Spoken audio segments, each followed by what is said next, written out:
Moshe.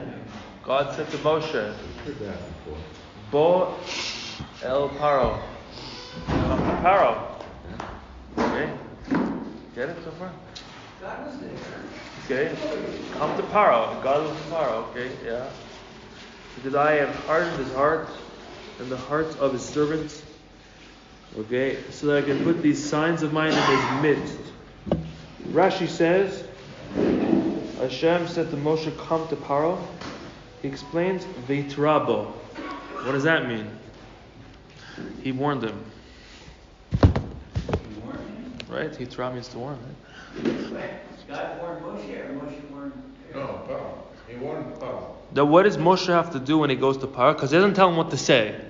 Other places, God says, go over here and say this. Over here, it says, God said to Moshe, come to Paro. Because I hardened his heart. So what is he coming to Paro for? Rashi says he's coming to Paro to warn him. Okay? What's going on? Okay.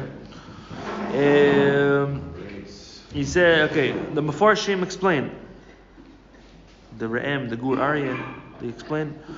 Since the Pasuk says that Hashem said to Moshe, come to Paro, it didn't say what he has to say to Paro. He says, come to him. Not like in the previous Parsha, that after it says Lechil Paro, or Bol Paro, or Veitetzev Lifnei Paro, it also says Ve'amarte elav, say to him this.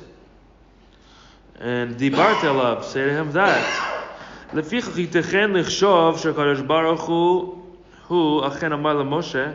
So therefore you're going to say that Hashem just told to Moshe, go to Paro, or come to Paro, because I have hardened his heart, in order that you shall tell him.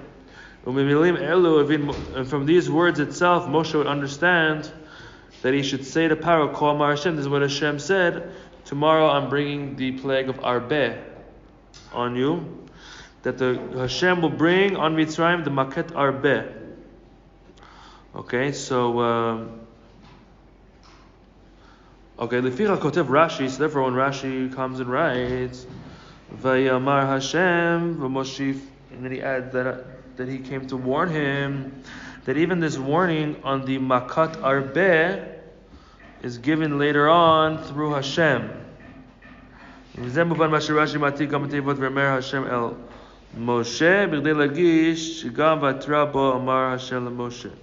coming to express that this warning that Hashem also told Moshe, and Moshe is telling this to Paro.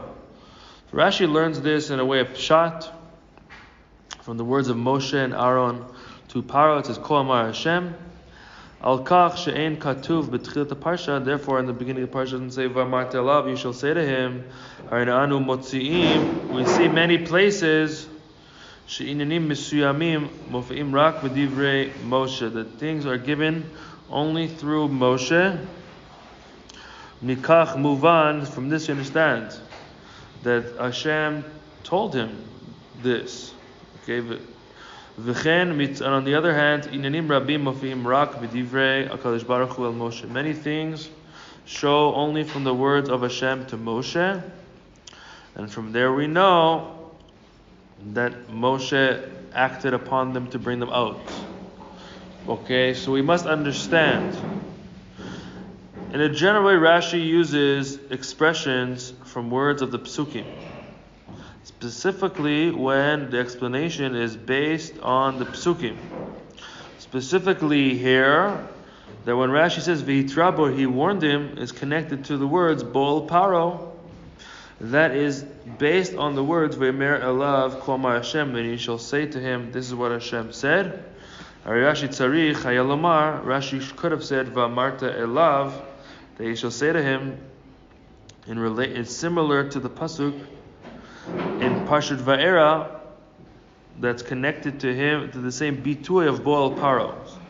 So in Parshat Va'era it says Bo'al Paro, and Rashi says specific words there that are connected to the pasuk, but over here it says, when it says V'omer Hashem al Moshe Bo'al Paro, he says V'yitrabo. So why over here Rashi changes and says V'yitrabo?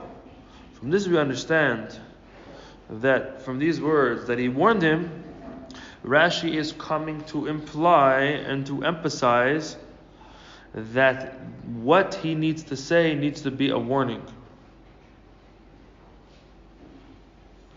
Okay, let's continue. We will in a second. Let's finish the flow and then we'll go back into what's going on here. Okay. Now, Kedei Lavin, to understand this, why Rashi is coming to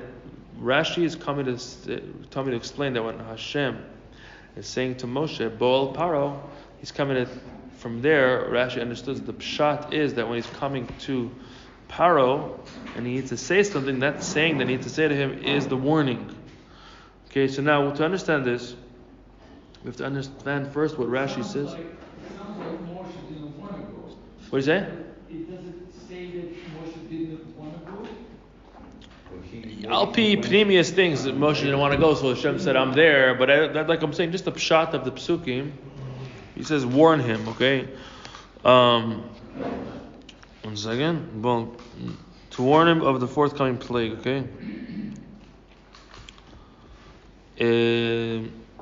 Okay, once again. It could have been that first he would tell him, release my people. If not, God's going to bring a plague. Here, he's not even asking to be released. He's just saying God's going to bring a plague, yeah. Warning him about the impending plague. Of the locust, yeah. Okay. Why does it say come, Bo, instead of Lech el Paro? Here he says Bo because he was afraid to go, so the Al Pri Kabbalah in Yanim that Pharaoh represented like the biggest klipa, so Moshe didn't want to go there, so God said, I'm there with him, so come, I'm already there. That's like the Pneumius thing, and it says Paro is the Indian of Itpariru, Kol Nehirin, all the lights spreading forth. So it says in the Chassidus, it's Shem Havaya de La'ela, that the higher Shem Havaya, that Hashem was really there. Whatever. Moshe didn't want to go to Paro because in the last Makkah of Bora, they brought the Avodah Zarah animals inside the houses. And he didn't want to appear and represent God. Because it was a place of Avodah Zarah, because they brought them inside. Right. The kosher of the Mitzrayim. Okay. Pharaoh had just said, I have sinned, and used it, and for the first time used the name Yud Kei Vav Kei. Right. Okay. Yeah. That's true. That's some good questions there. Okay. So now to understand this, we have to first explain the words of Rashi in the previous parsha in Varera. It says Shahita Hamaka Mishameshet Reviyah Chodesh. The Makkah was for a quarter of a month. V'shalosh chalakim haya me'id v'matre b'hem. And 3 parts of it, he was me'id and matre b'hem. Me'id means he was like making a testifying and warning them. Okay, over there he says testifying and warning. Here he says just warning. Okay, what's the difference? This the Rashi says these 2 expressions, testifying and warning, it's understood that the expression of testifying, the kavana is not on warning. Okay, in kavana kan hatlatra bedome, like what it says, v'leha'ed he'id, that he will surely testify, which Rashi says over there. He says lashon hatra'ah. Okay, there's another place in the Torah where it says ha'ed he'id, okay, in Parsha Miket, and Rashi says when over there it says testify, it means to warn. But over here, that he says both Pirushim testify and warn, he's coming to say they're different. Okay? Ela kavana hi lamirat edut kepshuta, rather the kavana is just to say testimony in a simple sense. Amnam. V'derech klal amirat edut hi al merash kvar hit rachesh.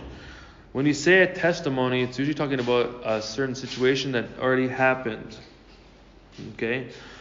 And these 3 quarters in which they are doing the testifying and the warning that Moshe was doing first, before the Makkah, Ach amirat edut ena mugbelet v'kshura ba'avar o ba'atid. The concept of saying the testimony is not limited or connected to something in the past or in the future. Im betuchim bevadaut beinyan mesuyam, ach kasher hu adayin lo yitcharesh, el vada yitcharesh meuchar yoter afshar la'id legabav. So if something is for sure going to happen in the future, then you're still able to give a testimony on it now. And this is the difference between testimony and warning. A warning comes to show that it's not for sure going to happen. It's not a psik ratio. So you're doing a warning, saying maybe it's going to happen. Get ready, guys. Okay, that you warn people that before the sin, a certain sin, there's going to be a punishment. Ein vara'ud, there's no for sure that there's going to be a punishment, and actually the opposite is true. That the warning itself expresses that the punishment is dependent upon the actions of the one being warned, and if he doesn't sin, they will not punish him. But the concept of a testimony shows that it's for sure going to happen, and that's why it's a testimony. Okay, so therefore, when Rashi explains Miyad b'makeh rishona, right after the first plague, the thing that's going to happen in a general sense, he brings the two expressions of me'id and matre. He says testifying and he says warning, because the makot, there was two different types of makos, which these two things fit. These two expressions came into place. Okay, what is that? Hayu makot sheba'u ke'onesh al sheparo lo shichrer et Yisrael lifneichen.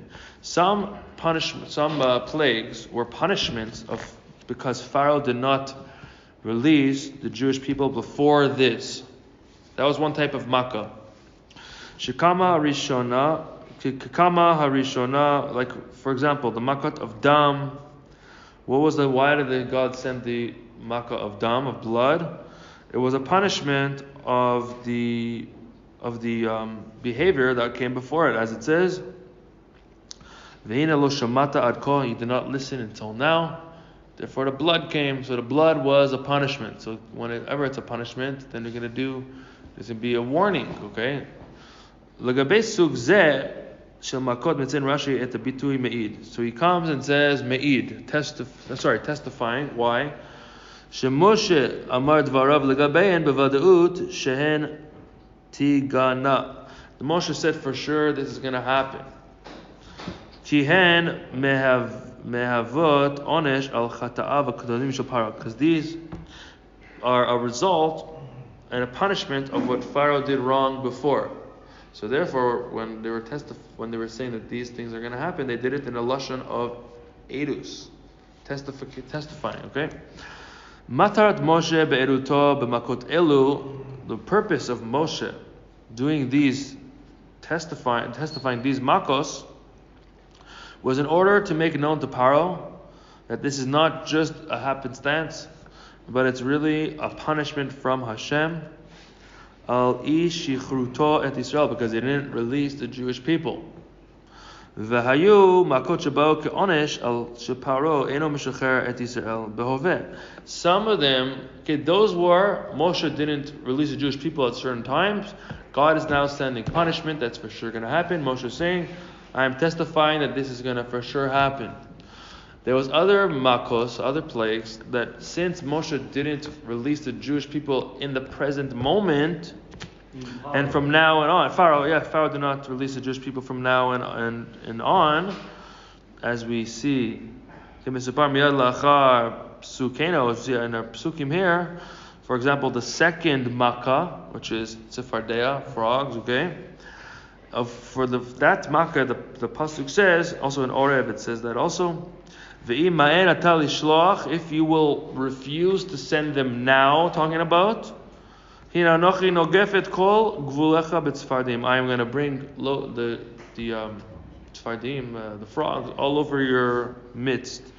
Therefore Rashi says also the word matre as a warning, because now he has a choice whether to do it or not. If he releases the Jewish people, then there's no punishment. But if not, the punishment will come. But in other cases, we see that he already did the wrong thing. So Moshe just says, I'm going to warn you as a testimony. I'm going to testify. He doesn't say warning. So whenever there's warning, it means that he has a choice now to fix it. Yes? So is there a pattern where he starts off with one and goes to the other through the 10? Or is there a pattern it's a good question. The month where he starts with one? It was every 3 things or something. We can look at the psukim. Maybe there's something there going on, according to metaphysics or something. So it's like there's Who the knows? bill, and then there's the fine for not paying the bill on time. Ooh. Yeah, there's a knas. Well, is the punishment a knas? No, there's like. No, a knas is different than a punishment. Like if you parked on the wrong side of the street, is that a punishment or is it? How do you say knas in English? A fine. Fine and punishment are different. Yeah. They're different things. Okay. So then what's the fine? Penalty. I don't think fine is the same thing as a punishment. Wait. In halacha? It depends. Sometimes it's. Oh, sometimes it's a punishment. Yeah. Well, if you get a parking ticket, that's the fine. There's nothing else. It's a punishment. Like in Shabbos, if someone did something on Shabbos on purpose, right? So what's the fine? He's never allowed benefiting from that thing again. What's the punishment? He's got to get thrown off the building and stoned. Two different, and karet, okay? That's the fine and the punishment, different. He's gonna be thrown out, of course he's not gonna use it. He did it on purpose. Oh, he's saying he's not going to use it. Well, maybe there's little time for the court case. Maybe there's little time for his Beit Din meeting, so he wants to eat the schnitzel even on Shabbos. Can't do it, okay? It wasn't in the beginning of time when Moses said, let people go, they want to go pray to Hashem. And then Pharaoh decided, but he's the God. Why must they go to pray to their God? So Moses upset him. All right, Kobe, that was a moment where you could have free choice, and therefore they're punished because he didn't fulfill that thing. Okay, so now, yeah. Why HaKadosh Baruch Hu chose the Tzfat and not the mosquitoes? What? Have mercy. What's Beruchnis? What's happening? Because in Titus Harasha, he used the smallest item. A ganat. To enter into his nose and to eat. Because he thought he was so strong, so since it's the smallest thing to destroy him. But here at Tzfardea, why is it? I'll be putting this in. Yes. What? That's the arbe. Sephardim, the frogs. They were found everywhere. They used to eat them. So they say, thank you to HaKadosh Baruch Hu, you're sending me. No, but the frogs could go in the water and outside the water too. So they could be everywhere. So what does it mean? I don't know. Oh, it had no meaning? Could be there's reasons for it. I don't know. There could be wait to see what the reason why frog. Worshipping in denial. Could be. Maybe in the kids vary. Maybe brings we can check after the kids vary. He brings something like that. What? He's saying why frogs? They ate frogs. You're saying? No, they ate them. Today, the French people they eat frogs. It's the best eating. How do you say French in Hebrew? Tsar pat. How do you say Egypt? Tsar Mayim. Mitzrayim. They're both big klippos. Yeah, there's a lot of crazy foods out there now. Snake in first. Rabbi, there was this concept I read somewhere that each plague was like what a king would do to fight a war. Oh yeah. And so what about the frogs? So I'm not sure where the frogs were, but at some level,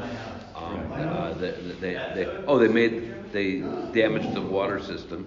What is that? Oh my gosh! Lovely. There were crocodiles. Why frogs? We'll see the Arizal. I don't know. We have to look at.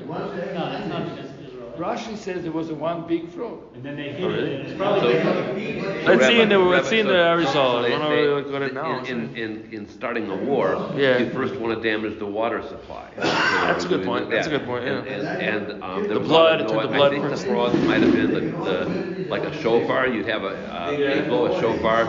Each plague had a different thing about what a general would do to fight a war. I don't know. We can look about the frogs. Everyone wants to see. Could be one of these farm here. I'm sure there's some mystical.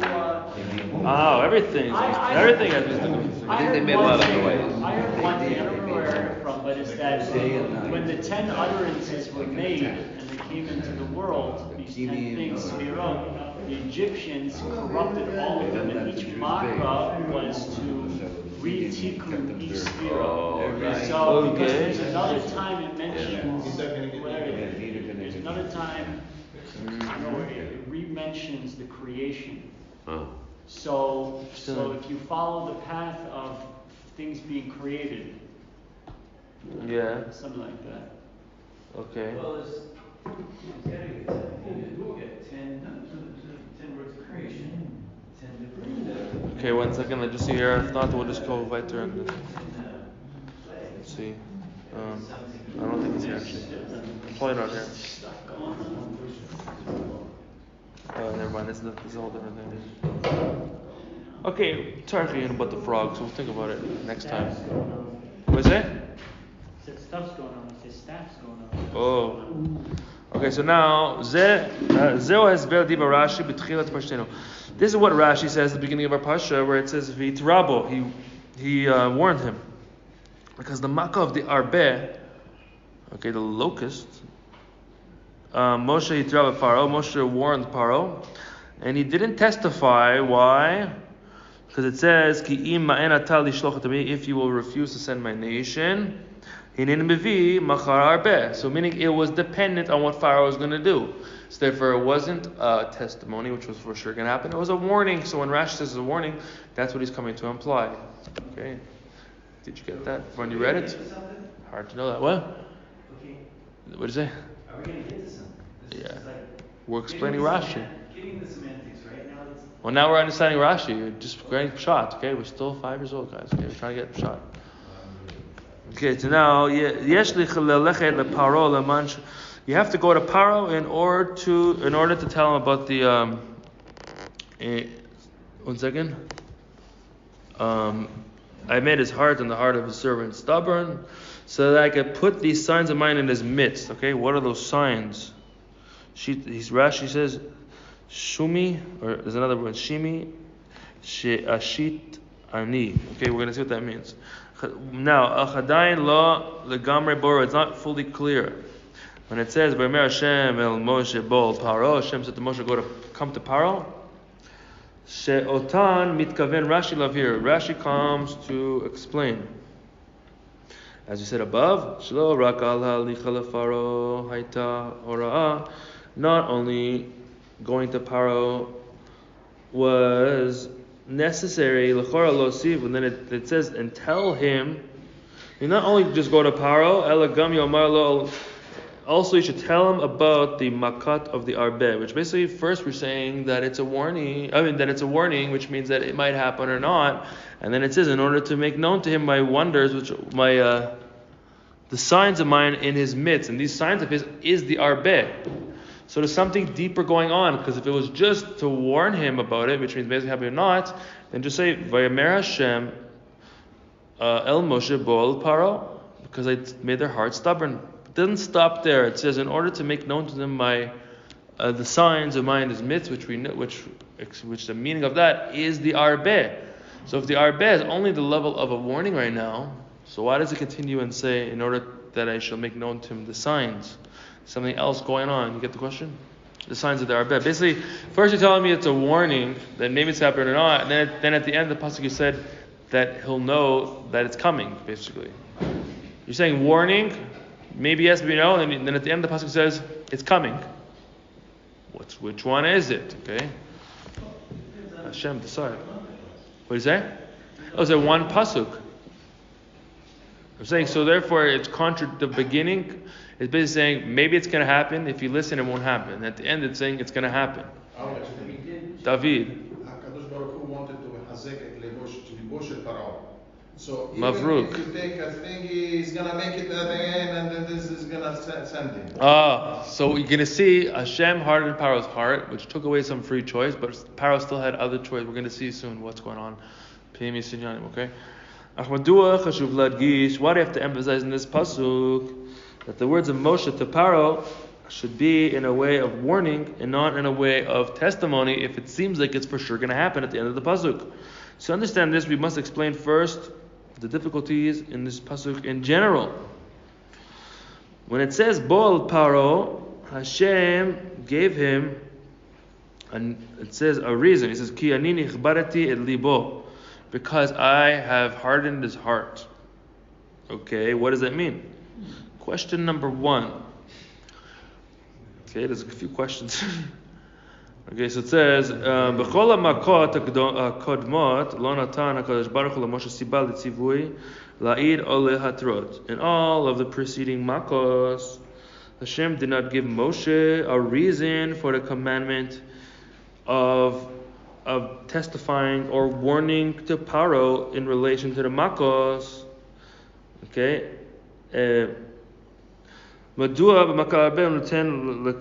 Why over here he's giving a reason? In the previous psukim he said, go warn him or go testify that it's going to happen. Here he's saying, go warn him because I hardened his heart. What is this added reason here? Okay, that's question number one. The Rashbam also asked the question. Number two, Madua me'aveh inyan shel anich pareti libo nimuk lebal paro. What's the connection between I have hardened his heart to come to Paro?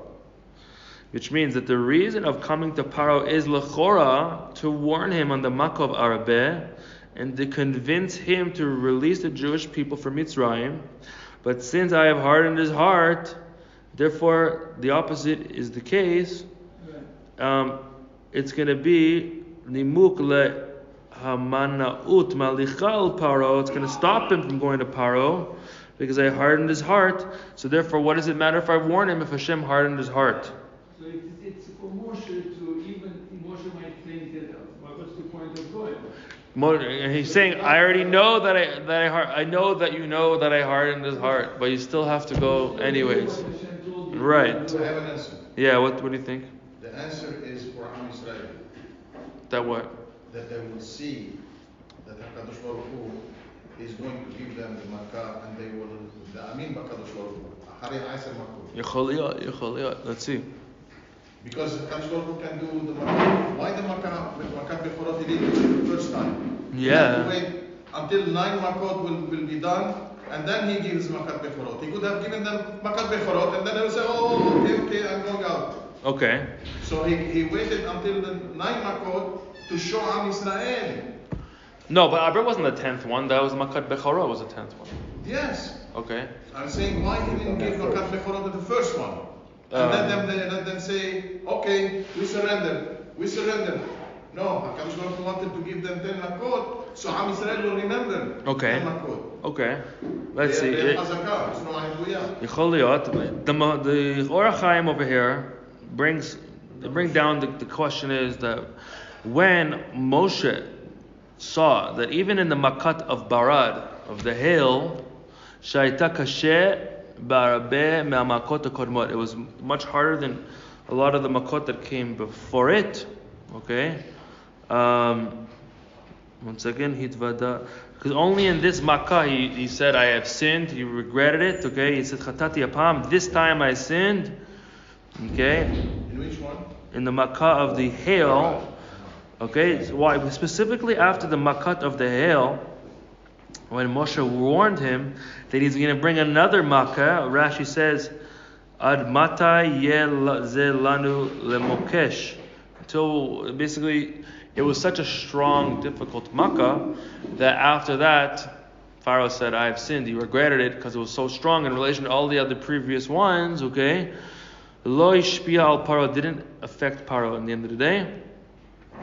Because you could have thought, Ma to'elet bahalicha el Paro, what is the advantage of going to Paro?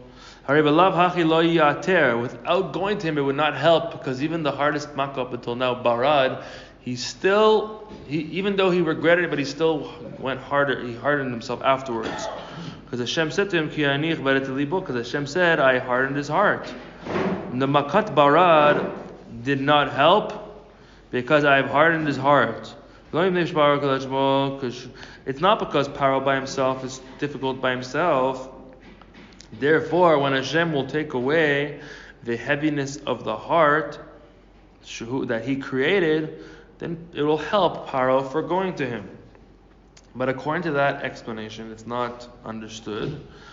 Because even this warning on the Makat of the Arbeh, and even the Makkah itself, will not mashpia to Paro to free the Jewish people. So how could it be that you could say that I hardened his heart, and the kavana is that shilamarot shemakat barad lo yil, that being that the makkah of the hail did not help, then the warning of the makkah of the arbeh will help. Harei be'emet lo yila, in the truth of the matter, it didn't help.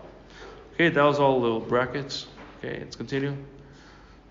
If that's the case, we must say that this that we say Bol Paro Einenu Nichbereti et Libo et Lev Avadav is not because I have hardened his heart, but rather it's on the last part of the pasuk of Laman Shati Ototai Ela Bikirbo, in order to make known my signs in his midst.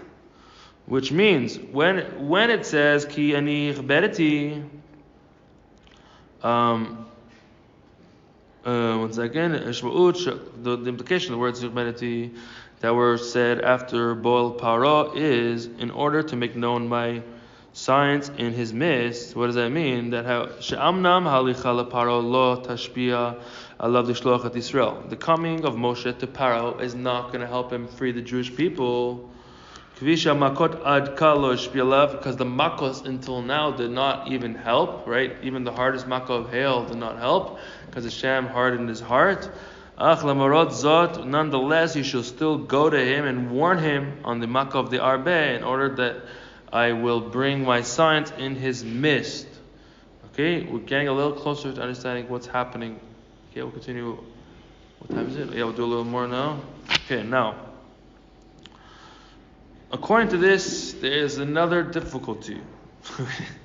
So just a lot of circles, and we're going to eventually get there, okay? In general, kasher matrim b'mishu sha'al pe'ula misuyamet hu yanesh ba'onesh misuyam. If you warn someone that if you do this, then you'll get this punishment, okay? You tell your kid, if you do that, you can't ride your bike tomorrow. What's going to happen? They're going to do it, okay? Okay, hare mitkavnim v'kach hu shehu lo yivatza et chet. What you're trying to imply to him, that if he doesn't do the sin, then the punishment will be withheld. Number 2, lefachot nitenet lo efsharut liminam onesh.